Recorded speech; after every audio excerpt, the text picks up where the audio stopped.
What's up? What's up, y'all? Ah, Dwayne, when you were getting into this process with the statue and you kind of had to think about what you wanted from it, what did you find yourself caring about when it came to the details of the statue? the details.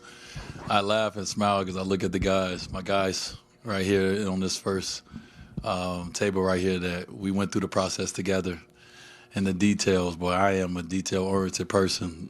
When you guys get a chance to look at the statue, you're gonna see the bubble gum in my mouth from the moment, the big red bubble gum. What I wanted to do, and what I feel, when it comes to a statue, when it comes to this kind of moment, I feel that it has to be something that when the fans think of you, when they think of your career, when they think of your life, when they think of you, what's the first thing come to mind? And so if you're a fan of myself, if you're a fan of the Heat, I've had a lot of moments. I don't think it's nothing bigger than that one. You know what I mean? Like, this is my house moment is the biggest moment of my individual career. And this was an individual moment for me to pick that. And so I wanted to pick it. Obviously, you guys know we played the Chicago Bulls that time. It was my hometown team. I hit the game winner versus them. I felt good about it. So just wanted to do that and pick that because I want to make sure that every fan, when they see it, they remember my career. And I think that sums up my career, and that sums up this building, and it sums up, when people drive by, like I was like, man, people going to be driving, they're going to look up, and I'm going to be like, this is my house. And I was like, that's going to be pretty cool from the street. So just coming up with all these stupid ideas and like thinking about all the sides of it and how it was going to look from each angle, even in the back. It was a process. It was a beautiful process to be a part of. I think I visited Chicago about 4 times, and I think I stayed in probably about 4 hours each time. And it was just a great collaborative process with the Miami Heat, with Fine Art Studios, and also to myself and my family. So it was cool.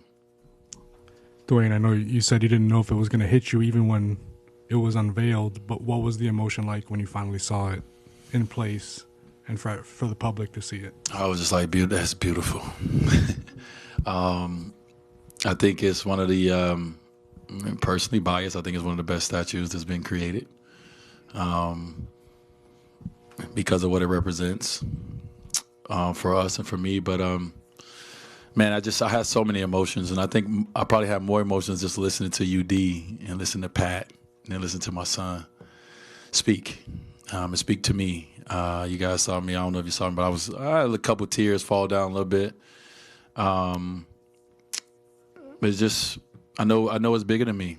And I'm here right now. We're present right now, but I know this moment goes way beyond just now, and way beyond the years that I will exist in life. And I say that because during this process, I got to go down to Chicago, and I got to, like I said, I spent a lot of time on my statue.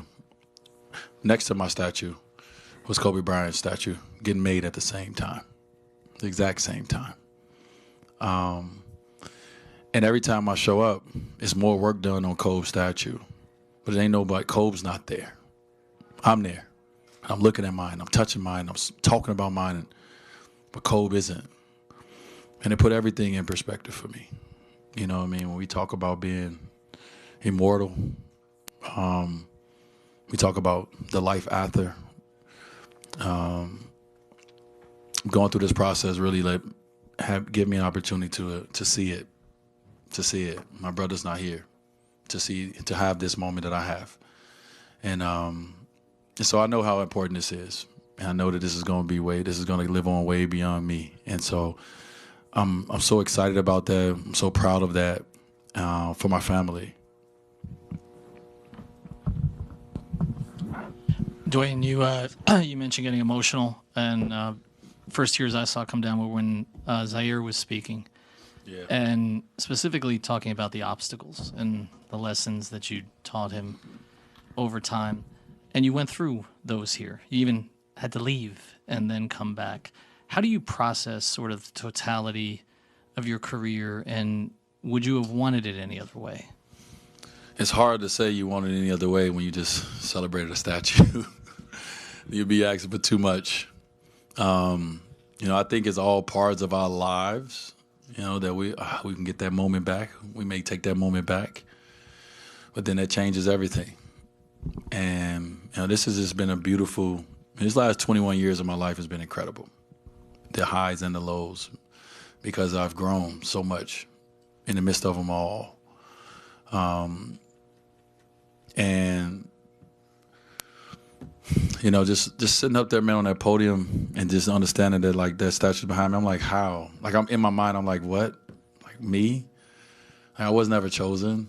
Like, I didn't even get chosen on the playground when I was growing up. Like, they passed over me so many times on the playground. Like, to the point that I remember the first time I was chosen at school. He's one of my good friends now. We became best friends after he chose me. And so just sitting here, man, just thinking about coming here as a young kid, 21 years old, and now a 42-year-old man, and to be able to experience something like this with everybody, this is one of the dopest moments of my life. Simply put, probably one of the best moments of my life. Dwyane, in the 5 years that you've retired, you've experienced a lot. You've had a street named after you, jersey retired, whole nine. Like, and of course today, like, from when you retired as a player to today, like, how full do you feel, and how would you describe how retirement has treated you and everything that you've been doing? Well, retirement is something I have not done. I graduated from the NBA and I went to the real world. That's what happened with my life. But it's what you make it. Just the same way I approach being an athlete is every day. I take it one day at a time. And it's hard to do that. But to be great, you have to do that. And it's the same thing out to basketball. It's one day at a time, but it's every day.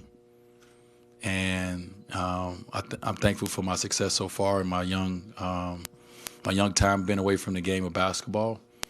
But everything that I utilize now is everything I learned through this journey. That's why my son talked about enjoy the traffic. None of us want to sit in traffic. We hate it, right? You see people trying to find another route. But the traffic is the journey, and there's something in there for you. So it's been so much in my journey for me that I loved and I experienced it, to the point where you're a little sad because this feels like the destination. When you get to there, when you get there in your GPS, what it say? You've arrived. And then you're just there. Now you got to go back, right? So now I feel like, man, is this the end of my journey? And this is the end of my basketball journey? It's a little sad, right? But also, too, it's, dang, wow. If this is the end of my basketball journey, ended in a statue, ended on the street name, ended in the Hall of Fame, ended in top 75, ended in all the things, but most importantly, ended in being a champion. When people speak on my name, you have to speak on me being a champion. And that's something that I always wanted. Something I got up every day. Whether I believed it or not, whether people believed it or not, I knew I was going to be a champion. And that's not easy. It sounds easy now that I'm sitting up here and we got 3 rings and, you guys know the story. But the story of the young kid from Chicago in the inner city that grew up with nothing, we didn't even have candles when the lights went out in our house. We just had to find our way through the dark. That kid, to be here, man, I'm so proud of him, bro. Dwyane, you spoke specifically about legacy and how that statue means a lot of things, but legacy is one of those things, and you specifically mentioned Bam as well.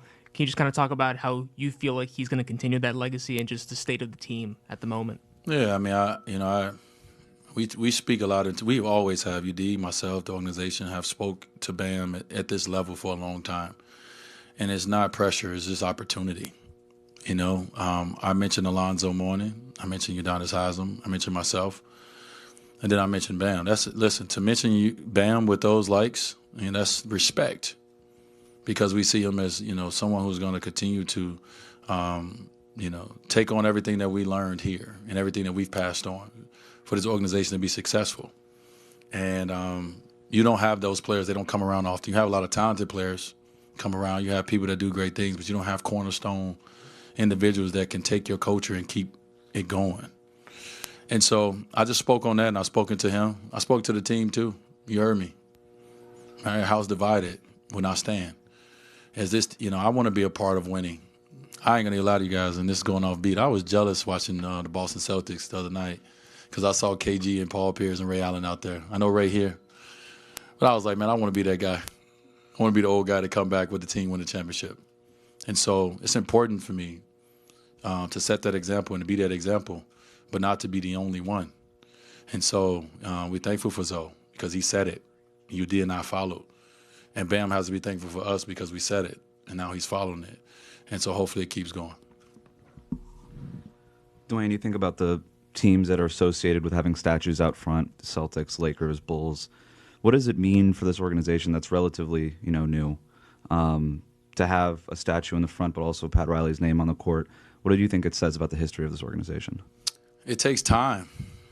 It takes time. It takes time to build, the things that the Celtics and the Lakers have. It takes winning.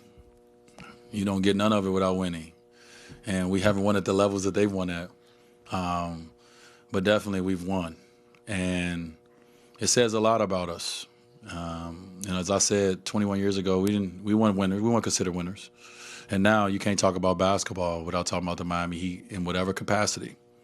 And it all comes down to what was instilled in us walking in these doors. As I expressed out there, first person I seen was the guy who instilled everything into us, Pat Riley. When I say everybody, he came here and he created a culture. He changed it. And as I told him, you don't always love your leader when you're going through it. But when you're done with it, when you come out on the other side, man, you love him. Because he was hard on you when he needed to be, and he hugged you when he needed to. And so I'm just appreciative to be a part of an organization that have history and understanding that it took so long to create it. I didn't come into history. I'm a part of the history. And I'm a part of building that history. And so this is just the beginning. This organization would be here way longer than me. But my name would be associated with it forever. And so I'm appreciative of that. Dwyane, I want to take you back to March 9, 2009. You said it represents everything that Heat Nation thinks about you. Oh, that game winner. The game. Okay. Yeah, so I was in the stands. I was 14 years old. I remember the magnitude leaving the stadium. When you think back, maybe that night or after, the day after, when did you realize the magnitude of you jumping on that scores table and saying, "This is my house"? The magnitude, probably when I had to pick my statue moment. I think that's when I realized the magnitude of that moment. I didn't know at that moment that was going to be a statue, and I didn't know that was going to be the moment. But what I did know I just hit a game winner versus my hometown team, the Chicago Bulls. I did know that I was a kid that always wanted to jump on the scores table because I saw some of my favorite do it. And so I just did that. And I just said whatever came to mind, and what came to mind was, this is my house. And so when I had to sit and decide what that moment was going to be that was stitched in stone forever, it was that moment on March 9th, 2009. Did I have 48 or 50 in that game? Which one? 48. I fell short of 50. I missed some free throws. I think you just play, and you just do. And in the midst of it, you would be able to experience some cool things and grab some cool things along the way, but you don't know what moment is going to be that moment that would be stitched in everybody's mind, and that would be the moment for me. But I definitely remember just feeling, man, just like I was happy. I'm just like a little kid, like when it's your birthday and everybody's there to celebrate you because of the magnitude of it. I missed the layup in that game to send us in overtime. I could have won it before that.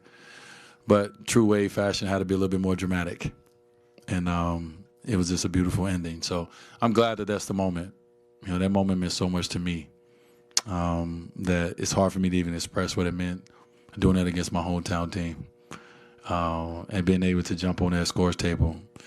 And every time I look at those photos, I get to see someone different in the crowd and understand that, man, damn, they had a great night that night. Boy, I'm sure the small businesses in Miami that night went crazy. It's a beautiful night that we've all experienced together. And so I'm glad that we can set that moment in stone. Speaking of Chicago, people go to Chicago, they got to take a picture with the Jordan statue. Yeah. So you got to do.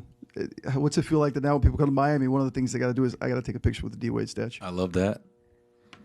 I was a kid in 1992, 93, when Michael Jordan got his statue, my family and I, we wanted to go down there and take a picture.